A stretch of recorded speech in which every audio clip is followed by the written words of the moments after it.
A very good afternoon to all my dear friends. Myself Prerna, welcome you to my YouTube channel Business World. In this video, we are going to do part 4 of chapter 2nd class 12th business studies named Principles of Management. So guys, in this video we are going to discuss principle of unity of command. Fine. See guys, what is unity? Unity is one. Fine. And what is command? When you are giving order to someone. Fine.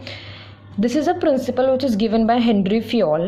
ये principal कहता है कि हमें पता है organisation में superior and subordinate equally important हैं, but हमें इंश्योर करना है कि एक पर्टिकुलर पीरियड ऑफ टाइम पे एक सुपीरियर जो है वो एक सबॉर्डिनेट को कमांड करे. फाइन. एंड एक सबॉर्डिनेट एक ही सुपीरियर को अकाउंटेबल हो. मतलब एक सबॉर्डिनेट को सिर्फ एक ही सुपीरियर से ऑर्डर मिलना चाहिए. फाइन. और वही सबॉर्डिनेट जो है उसी सुपीरियर को अकाउंटेबल मतलब आंसरेबल होना चाहिए. What do we mean by accountable? We mean answerable. Fine.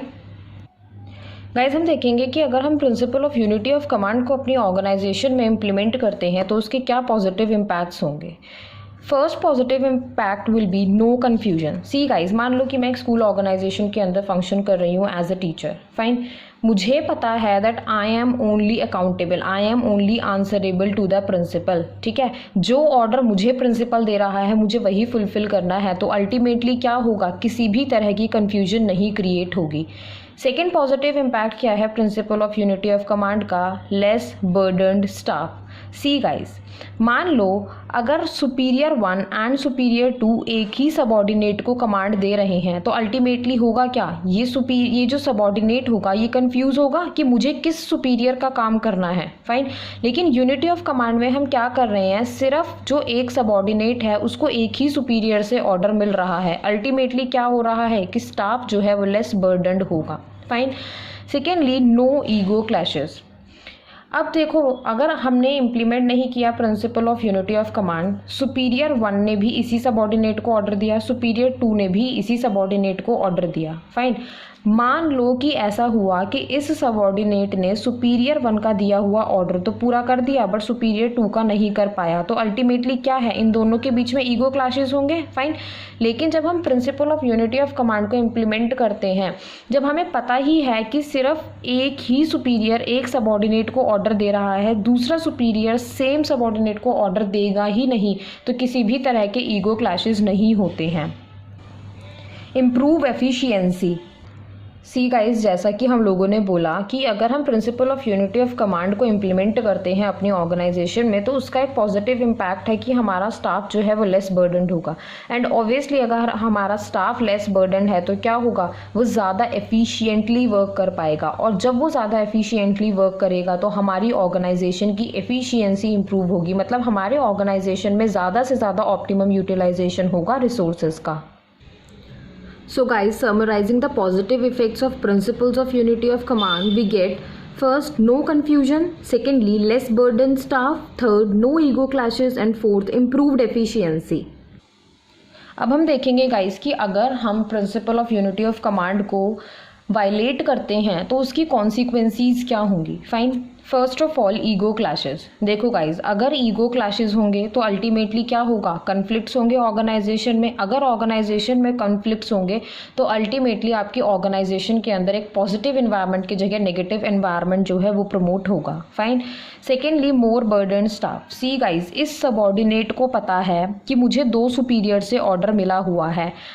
इस सबॉर्डिनेट को ये भी पता है कि I am answerable to superior 1 as well as superior 2. तो अल्टीमेटली होगा क्या कि ज़्यादा बर्डन से काम करेगा.